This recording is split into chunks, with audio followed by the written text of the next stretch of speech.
ጤና ይስጥልኝ። ሰኔ 1 2018 ዓ.ም አርዕስተ ዜናውን በማስቀደም ዕለታዊ መረጃዎችን የምናሰማችሁ ይሆናል።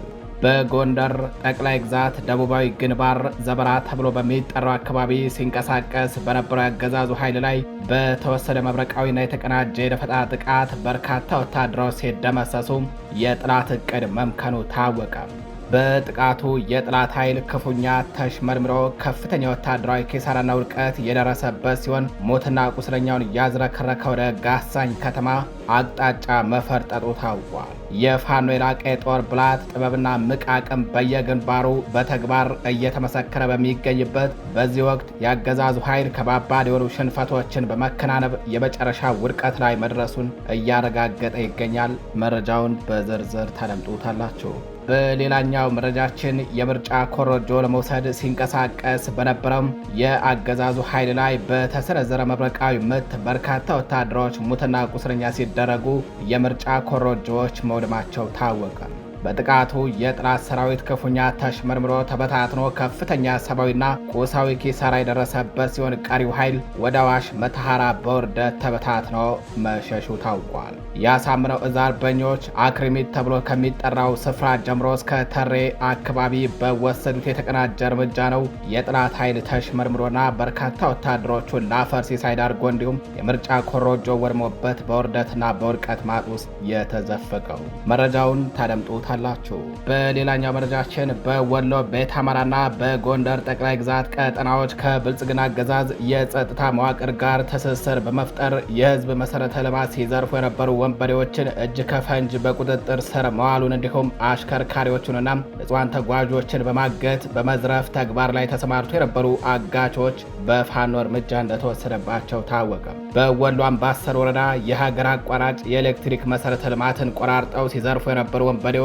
በምኒልክ ዕዝ 104ኛ ኮር አርበኞች እጅ ከፈንጅ በቁጥጥር ስር ሲውሉ በጎንደር ቀጠና ደግሞ ከንፍራንዝ እስከ ጣራ ገዳም ባለው የቦታ ሽፋን አሽከርካሪዎችንና ንጹሃን ተጓዦችን በማገት በመዝረፍ ተግባር ላይ ተሰማርተው በነበሩ አካላት ላይ የበላይ ዘለቀ ዕዝ ዳግማዊ ቴዎድሮስ ኮር አርበኞች የማያዳግም እርምጃ መውሰዳቸው ተረጋግጧል። ታደምጡታላችሁ።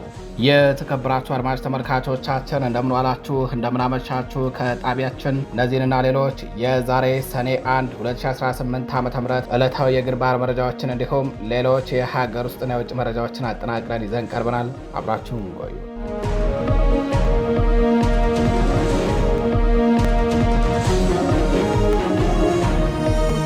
ወደ ቀዳሚው መረጃችን እናልፋለን። በጎንደር ጠቅላይ ግዛት ደቡባዊ ግንባር ዘበራ ተብሎ በሚጠራው አካባቢ ፋኖ በወሰደው የተቀናጀም የደፈጣ ጥቃት እርምጃ በርካታ ወታደሮች መደምሰሳቸው ታወቀ። በምዕራብ ፋኖ ብሔራዊ ንቅናቄ ጎንደር ጠቅላይ ግዛት በላይ ዘለቀ ዕዝ 206ኛ ከፍ ያለው ደሴ ኮር ስር የሚገኘው ተራራው ራስ ጉና ክፍለ ጦር ወልቃይት ብርጌድ ዘበራ ተብሎ በሚጠራው አካባቢ ለጥፋት ሲገሰግስ በነበረው የአገዛዙ ኃይል ላይ በወሰደው የተቀናጀ መብረቃዊ የደፈጣ ጥቃት አንጸባራቂ ድል መቀዳጀቱን አስታወቀ። በዚህ የተቀናጀና መብረቃዊ የደፈጣ ጥቃት የጠላት ኃይል ተሽመርምሮ ሞትና ቁስለኛውን እያዝረከረከ ወደ መጣበት ጋሳኝ ከተማ አቅጣጫ በውርደት እንዲፈረጥጥ ተደርጓል። የፋኖ የላቀ የጦር ብልሃት ጥበብና እምቅ አቅም በየግንባሩ በተግባር እየተመሰከረ በሚገኝበት በዚህ ወቅት የአገዛዙ ኃይል ከባባድ የሆኑ ሽንፈቶችን በመከናነብ የመጨረሻ ውድቀት ላይ መድረሱን አረጋግጧል። ጸረ ሕዝቡና ሀገር አውዳሚው ለሆነው የብልጽግና ቡድን ተላላኪ የሆኑ ወታደሮች ብሶት የወለዱ የአማራ ፋኖ ክንድ እያረፈባቸው እርምጃውን መቋቋም አቅቷቸው ክፉኛም እየተሽመደመዱ ነው። በምዕራብ ፋኖ ብሔራዊ ንቅናቄ ጎንደር ጠቅላይ ግዛት በላይ ዘለቀ ዕዝ ስር የሚገኘው 206ኛ ከፍ ያለው ደሴ ኮር ተራራው ራስ ጉና ክፍለ ጦር ወልቃይት ብርጌድን በማሰማራት አንጸባራቂ ገድል ፈጽሟል። ብርጌዱ ዘበራ በተባለ አካባቢ ወደ ጀባ ለመግባት ሲገሰግስ በነበረ የጠላት ስብስብ ላይ የተጠናና የተቀናጀ የደፈጣ ጥቃት በመሰንዘር አውደ ግንባሩን የጠላት መቀበሪያ አድርጎታል። ዛሬ ሰኔ 1 2018 ዓ.ም እስከ መሻሽ በተካሄደው በዚህ ውጊያም ከፍተኛ ወታደራዊ ኪሳራና ውድቀት የደረሰበት የአገዛዙ ኃይል የጀግኖቹን የብረት ክንድ መቋቋም አቅቶት የያዘውን የጥፋት ዓላማና ስምሪት በመተው ሙትና ቁስለኛውን እያዝረከረከ ወደ መጣበት ጋሳኝ ከተማ በውርደት ለመፈርጠጥ ተገዷል። የወልቃይት ብርጌድ አርበኞች ባሳዩት የላቀ የደፈጣ ውጊያ ጥበብና ተወዳዳሪ የሌለው ቁርጠኝነት አካባቢውን ከጠላት ትንኮሳ ሙሉ በሙሉ ማጽዳት የቻሉ ሲሆን በአሁኑ ወቅትም የተረፈው የጠላት ኃይል ሙትና ቁስለኛውን እያዝረከረከ አንገቱን ደፍቶ ወደ ጋሳኝ ከተማ ለመሸሽ ተገዷል። አድማጭ ተመልካቾቻችን ወደ ሌላኛው መረጃችን እናልፋለን። የምርጫ ኮረጆ ለመውሰድ ሲንቀሳቀስ በነበረው ያገዛዙ ኃይል ላይ በተሰነዘረ መብረቃዊ ምት በርካታ ወታደሮች ሞትና ቁስለኛ ሲደረጉ የምርጫ ኮረጆ መውደሙ ታውቋል። ያሳምነው እዝ አርበኞች ከአክሪሚት እስከ ተሬ በወሰዱት እርምጃም የጠላት ኃይል ተሽመርምሮና በርካታ ወታደሮችን ለአፈር ሲሳይ ዳርጎ እንዲሁም የምርጫ ኮረጆው ወድሞበት በውርደት ወደ መተሐራ ለመሸሽ ተገዷል። በምዕራብ ፋኖ ብሔራዊ ንቅናቄ ሸዋ ጠቅላይ ግዛት አሳምነው እዝ ከሰምኮር አይበገሬው የቡልጋ ክፍለ ጦር ፋኖም የአብይ አህመድን የድራማ ምርጫ ኮረጆን ከመተብላ ከተማ ወደ አዲስ አበባ ለመውሰድ በመጣው ኃይል ላይ ከባድ እርምጃ ወስዷል። ጠላት መነሻውን ከምንጃር አረርቲ ከተማ አድርጎ ወደ መተብላ ከተማ ለመግባትና የምርጫ ኮረጆን ይዞ ለመውጣት ያደረገው ሙከራም በቡልጋ ክፍለ ጦር አርበኞች እንዳሰበው ሳይሆን ቀርቷል። ውጊያው ትላንት ግንቦት 30 2018 ዓ.ም እስከ አመሻሽ የዘለቀ ሲሆን ፋኖ ከፍተኛ ተጋድሎ በማድረግ ልዩ ቦታው ከአክሪምት እስከ ተሬ አካባቢ ድረስ የጠላትን ኃይል አሽመድምዶ በታትኖታል።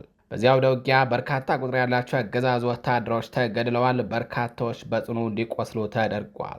በዚህም ጠላት በደረሰበት መብረቃዊ ምት በመደናገጥ የምርጫ ኮረጆን ወደ ምንጃር ይዞ መውጣት እንደማይችል በፋኖ ብርቱ ክንድ ወሳኝ የተባሉ ቦታዎች መዘጋታቸውን ሲረዳም ሙትና ቁስለኛውን እያዝረከረከ ወደ መተሐራ ተበታትኖ ሸሽቷል። በዚህ ግንባር ወደ አባት አርበኞች ጦርም ቀላል የማይባል ዱላ በጠላት ኃይል ላይ አርፏል። በዚህም በርካቶች የአፈር ሲሳይ ሆነው እንዲቀሩ ተደርጓል።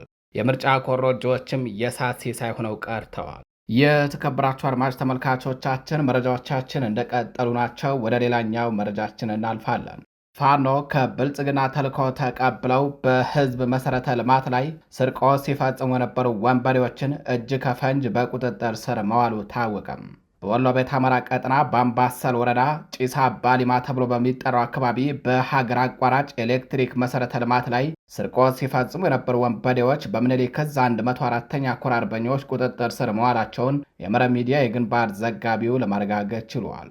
በዘራፊዎቹ ላይ እርምጃ የተወሰደው ዛሬ ሰኔ 1 2018 ዓ.ም ሲሆን የኤሌክትሪክ ገመዱን ቆራርጠው በተሽከርካሪ ጭነው ሊሸሹ ሲሞክሩ ነው እጅ ከፈንጅ የተያዙትም።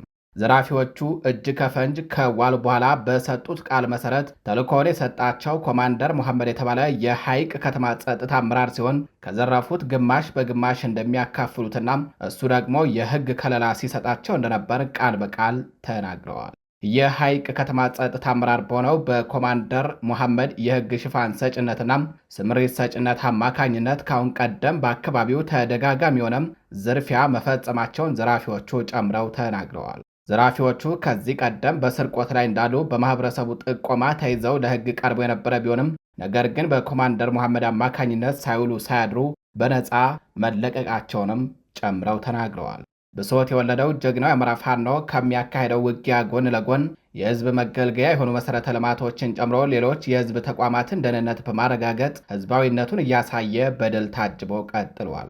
የሐይቅ ከተማና የወረዳውን ህዝብ እያሰቃየ የሚገኘው ኮማንደር መሐመድ ሰሞኑን በእሱ ጠቋሚነት በሐይቅ ከተማ ሼክ ሙሳ ተራራ ላይ የተጠመደው መድፍ በፈጸመው ድብደባ አንዲት እናት መገደሏ ይታወቃል። ግንቦት 27 2018 ዓ.ም ማርፈጃውን በሐይቅ ከተማ ዙሪያ ልዩ ስሙ ገሙሃ ክሬቸር ተብሎ በሚጠራው አካባቢ ላይ በተፈጸመው የከባድ መሳሪያ ድብደባ የሁለት ታዳጊ ልጆች እናት የነበረችው ወይዘሮ ተምሬ ኢማም በአሰቃቂ ሁኔታ መገደሏን መረብ ሚዲያ በዕለቱ በምስል አስደግፈው መዘግቡ አይዘነጋም። ጥቃቱ ከተፈጸመ በኋላ ኮማንደር መሐመድ ከሌሎች የሐይቅ ከተማ ብልጽግና አመራሮችና የብልጽግና መከላከያ ሰራዊት አዛዦች ጋር በመሆን በቦታው ተገኝቶ የደረሰውን የንጹሐን እልቂትና ውድመት ከተመለከተ በኋላ ነገሩን አታካብዱት፣ ሞትን እናንተም ቅመሷት በሚል በተጎጂዎች ላይ ተሳልቆ መሄዱን በዕለቱ ዘገባችን መካተቱ አይዘነጋም።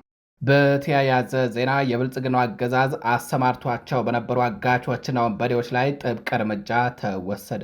በጎንደር ጠቅላይ ግዛት ቀጠና ከአገዛዙ ወታደሮች ጋር ትስስር በመፍጠር ከእንፍራንዝ ከተማ እስከ ጣራ ገዳም የሚገኘውን ተራራማ ቦታን ተጠቅመው አሽከርካሪዎችንና ሌሎች ንጹሐን ተጓዦችን በማገዝ ሲዘርፉ በነበሩ ወንበዴዎች ላይ ግንቦት 29 2018 ዓ.ም እስከ ረፋድ ጥብቅ እርምጃ መወሰዱን መረብ ሚዲያ ከአማራ ፋኖ ብሔራዊ ንቅናቄ በላይ ዘለቀ ዕዝ ዳግማዊ ቴዎድሮስ ኮር ህዝብ ግንኙነት ክፍል ለማረጋገጥ ችሏል። በአጋቾቹ ላይ እርምጃው የተወሰደው ከሰበሃ ገብርኤል በቅርብ ርቀት ልዩ ስሙ ደወል መስክ ተብሎ በሚጠራው ቦታ ላይ ነው። በአማራ ፋኖ ብሔራዊ ንቅናቄ ጎንደር ጠቅላይ ግዛት በላይ ዘለቀ ዕዝ ዳግማዊ ቴዎድሮስ ኮር አርበኞች በወሰዱት በዚህ የተጠና እርምጃም 4 አጋቾች ሲገደሉ አንዱ ደግሞ በጽኑ መቁሰሉ ነው ጣቢያችን መረብ ሚዲያ ከዳግማዊ ቴዎድሮስ ኮር ህዝብ ግንኙነት ክፍል ለማረጋገጥ የቻለው። የተከበራችሁ አድማጭ ተመልካቾቻችን ወደ ሌላኛው መረጃችን እናልፋለን። ጸረ አማራውና ሀገር አፍራሹ የብልጽግናው አገዛዝ በወለጋ ምድር ንጹሐን ላይ ያነጣጠረ ጥቃት ከፍቶ አንዲት እናትን በአሰቃቂ ሁኔታ ሲገድል በርካታ ንጹሐኖችን አቆሰለም።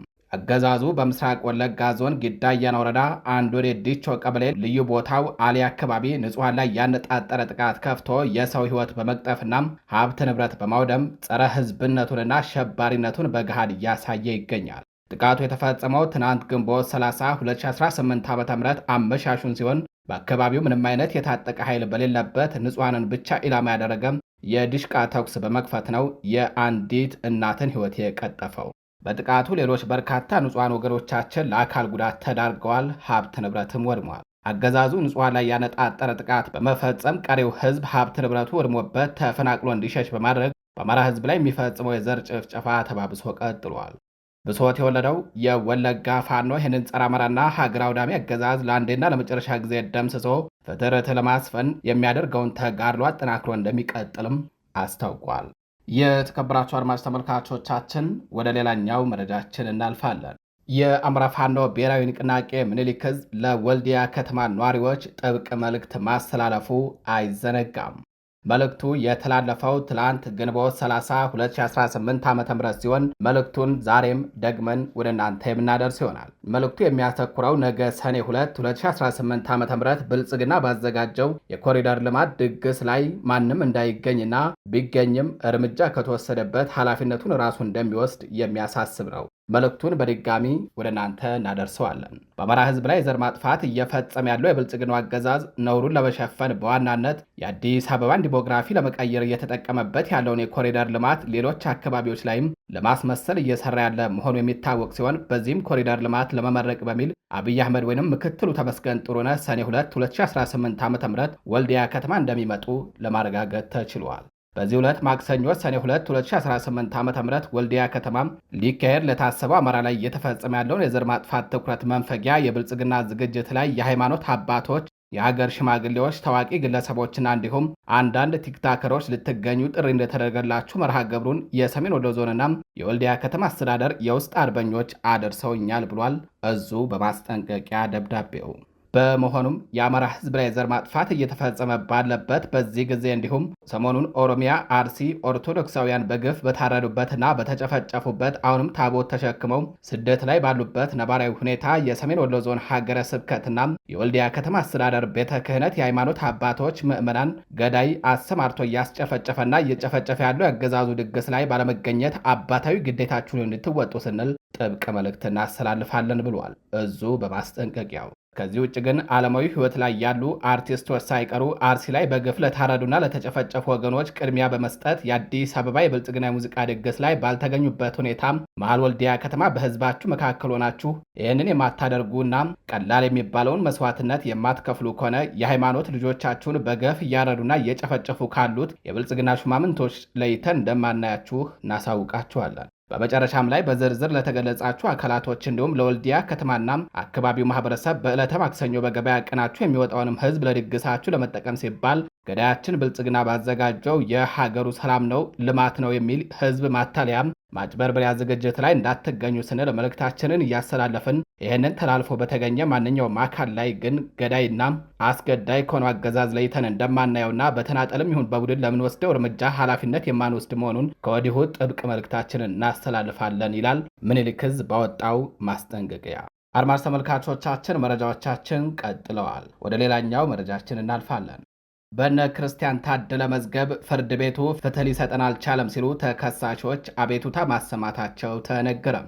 ከፍተኛው ፍርድ ቤት ለግንቦት 28 2018 ዓ.ም ቀጠሮ ይዞ የነበረ ቢሆንም ተከሳሾች ክሳቸውን ይከላከሉ ወይንስ በነጻ ይሰናበቱ የሚለውን ጭብጥ ለመወሰን ብይኑ አልደረሰንም በሚል ፍርድ ቤቱ ተለዋጭ ቀጠሮ ሰጥቷል። በዕለቱ ተከሳሾች እየደረሰባቸው ስላለው ሰብአዊ መብቶች ጥሰት ለችሎቱ በዝርዝር አስረድተዋል። ከዚህ ቀደምም ተመሳሳይ አቤቱታ አቅርበው ፍርድ ቤቱ ለማረሚያ ቤት ኃላፊዎች ትዕዛዝ በመስጠት ምላሽ ተሰጥቶበት የነበረ ቢሆንም በተደጋጋሚ የሚወጡ የፍርድ ቤት ትዕዛዞች በተግባር ሊተረጎሙ አለመቻላቸው ለችሎቱ አብራርተዋል። ፍርድ ቤቱ ትዕዛዞችን እያስከበረ አለመሆኑን ተገቢ እንዳልሆነ ተከሳሾች መናገራቸውም ተነግሯል። ተከሳሾች በችሎቱ ላይ ባሰሙት ሮሮ ማረሚያ ቤት ውስጥ የምንገኘው እጅግ ጠባብ በሆነ ክፍል ውስጥ ነው። በአንድ ክፍል ውስጥ እስከ 60 የሚደርሱ ተከሳሾች በአንድ ላይ ታጉረን እንገኛለን። ይህም ለመንቀሳቀስ የማይመች ከመሆኑም በላይ በጤናችን ላይ እያደረሰ ያለው ጉዳት ቀላል አይደለም። በተጨማሪም ቤተሰቦቻችን በአግባቡ እንዳይጠይቁን እየተደረገ ነው። ፍርድ ቤቱ ካለብን የጤና እክል አንጻር ምንም አይነት ፍትህ ሊሰጠን አልቻለም ብለዋል። ክሳቸውን ይከላከሉ ወይንስ በነጻ ይሰናበቱ የሚለው ብይን ቢዘገይም እንኳን ፍርድ ቤቱ እየደረሰ ስላለው የሰብአዊ መብቶች ጥሰት አፋጣኝ እልባት ሊሰጣቸው አለመቻሉን በመግለጽ ተከሳሾቹ ቅሬታ አሰምተዋል። በመጨረሻም ፍርድ ቤቱ በቀረቡት የሰብአዊ መብት አቤቱታዎች ላይ ትዕዛዝ ለመስጠትም ሆነም በዋናው መዝገብ ላይ የብይን መቅረቢያ ቀን ለማሳወቅ ሰኔ 3 2018 ዓ.ም ተለዋጭ ቀጠሮ መስጠቱም ተነግሯል። አድማጭ ተመልካቾቻችን ወደ ሌላኛው መረጃችን እናልፋለን። ኢሰመኮ በአርሲ ለተፈጸመው ጥቃት የኦሮሞ ነጻነት ሰራዊትን ተጠያቂ ያደረገ። ታጣቂ ቡድኑ በበኩሉ ክሱን አስተባብሏል። የኢትዮጵያ ሰብአዊ መብት ኮሚሽን ኢሰመኮ በቅርቡ በኦሮሚያ ክልል ምስራቅ አርሲ ዞን አሰኮ ወረዳ የተፈጸሙት ጥቃቶች መንግስት ሸኔ ብሎ በሚጠራው በኦሮሞ ነጻነት ሰራዊት የተከናወኑ ናቸው ሲል ከሷል። ታጣቂ ቡድኑ በበኩሉ ለደረሰው ጥቃት ኃላፊነት እንደማይወስድም አስታውቋል። ይሁንና ሪፖርቱ የኦሮሞ ነጻነት ሰራዊት በቅርቡ በጥቃት ውስጥ እጅ የለበትም በማለት ካወጣው ማስተባበያ ጋር ይቃረናል። ታጣቂ ቡድኑ ግንቦት 27 2018 ዓ.ም በመግለጫው የፌዴራልና የከፍተኛ ክልል ባለስልጣናት በአርሲ አካባቢ የብሔር ውጥረትን እያቀነባበሩ እንዲሁም የሃይማኖት ግጭትን እየቀሰቀሱ መሆኑንና ከምርጫው ጋር ተያይዞ የተነሳውን አለመረጋጋት ለፖለቲካዊ ጥቅማቸው እየዋሉት ነው ሲል ከሰዋል። አድማጭ ተመልካቾቻችን ወደ ውጭ መረጃዎቻችን እናልፋለን።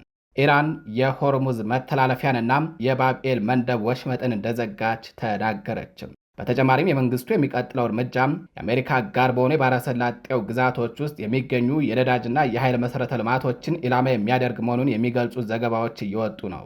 ይህም እስራኤል በማሻሃር የፔትሮኬሚካል ኮምፕሌክስ ላይ ለፈጸመችው ጥቃት የበቀል እርምጃ እንደሆነም ተነግሯል። በተያያዘ ዜናም የየመን ሁቲ አማጽያን በእስራኤል ላይ ጥቃት መፈጸማቸው ተገለጸ። ከእስራኤል ጋር ግንኙነት ያላቸው መርከቦች በቀይ ባህር እንዳይጓዙ ሙሉ በሙሉ መታገዳቸውም ተነግረዋል። የየመን የሁቲ አማጽያን ኃይል በመካከለኛው እስራኤል ያፋ ማለትም ጃፋ አካባቢ በሚገኙና ወሳኝ የሆኑ ኢላማዎች ሲል በገለጻቸው ቦታዎች ላይ ጥቃት መፈጸሙንና ለጥቃቱም ኃላፊነት እንደሚወስድ ገልጿል። በተጨማሪም የእስራኤል የባህር ላይ መርከቦች በቀይ ባህር ላይ እንዳይጓዙ ሙሉ እገዳ መጣሉን አስታውቀዋል። ቡድኑ በቴሌግራም ገጹ ላይ ባወጣውና አልጀዚራ በጠቀሰው መግለጫም ድርጊቱን በመካከለኛው ምስራቅ እየተካሄደ ካለው ቀጠናዊ ግጭት ጋር በማያያዝ ለማንኛውም ትንኮሳ በየደረጃው የሚመጥን ምላሽ እንሰጣለን ብሏል።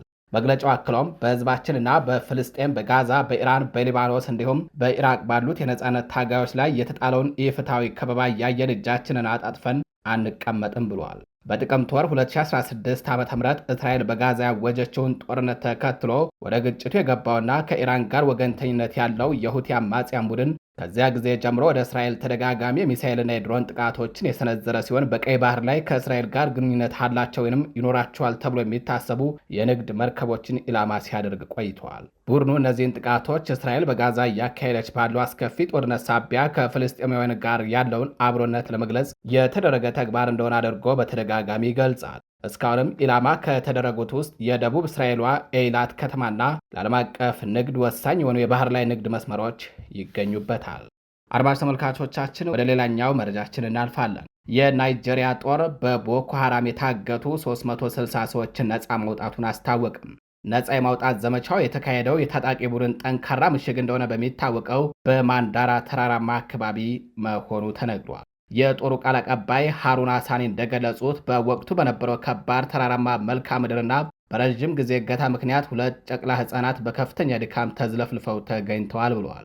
ቀሪዎቹ ነፃ የወጡ ታጋቾች ለሕክምናና ለሰብአዊ እርዳታ ወደ ተጠበቁ አስተማማኝ ቦታዎች እንዲዛወሩ ተደርጓል። ይህም ዘመቻ ትልቅ ስኬት ከመሆኑም በላይ የአሸባሪውን ቡድን እንቅስቃሴ በከፍተኛ ደረጃ የሚያሰናክል ነው ሲሉ ቃል አቀባዩ ገልጸውታል። የናይጄሪያ የሰሜናዊ ክፍል ከ10 ዓመታት በላይ ዘለቀ አመፅና በታጠቁ ቡድኖች አማካኝነት ለገንዘብ ማስገደድ የሚፈጸም እገታን ጨምሮም ውስብስብ የጸጥታ ቀውስ ሲያጋጥመው ቆይቷል። በአካባቢው ከሚንቀሳቀሱ ዋና ዋና የእስላማዊ ጽንፈኛ ቡድኖች መካከል ቦኮ ሐራምና ከእስላማዊ መንግስት ጋር ግንኙነት ያለው የምዕራብ አፍሪካ እስላማዊ መንግስት ግዛት የተባለውን ተገንጣይ ቡድን ይገኙበታል። የናይጄሪያ መንግስት በቅርቡ ማለትም እንደ አውሮፓውያን አቆጣጠር በግንቦት ወር 2026 ዓ.ም ከአሜሪካ ጋር በጋራ በወሰደው እርምጃ 175 ታጣቂዎችን መግደሉን ቢገልጽም ታጣቂ ቡድኖቹ አሁንም በሺዎች የሚቆጠሩ ሰዎችን በመግደልና በሚሊዮኖች የሚቆጠሩትን ደግሞ ከመኖሪያ ቀያቸው በማፈናቀል ጥቃታቸውን ቀጥለዋል። የፖለቲካና የጸጥታ ተንታኞች ፕሬዝዳንት ቦላ ቲኑቡ ቀውሱን ለማርገብ ደጋግመው ቃል ቢገቡም መንግስታቸው ዜጎቹን ለመጠበቅ አሁንም በቂ እርምጃ እየወሰደ እንዳልሆነም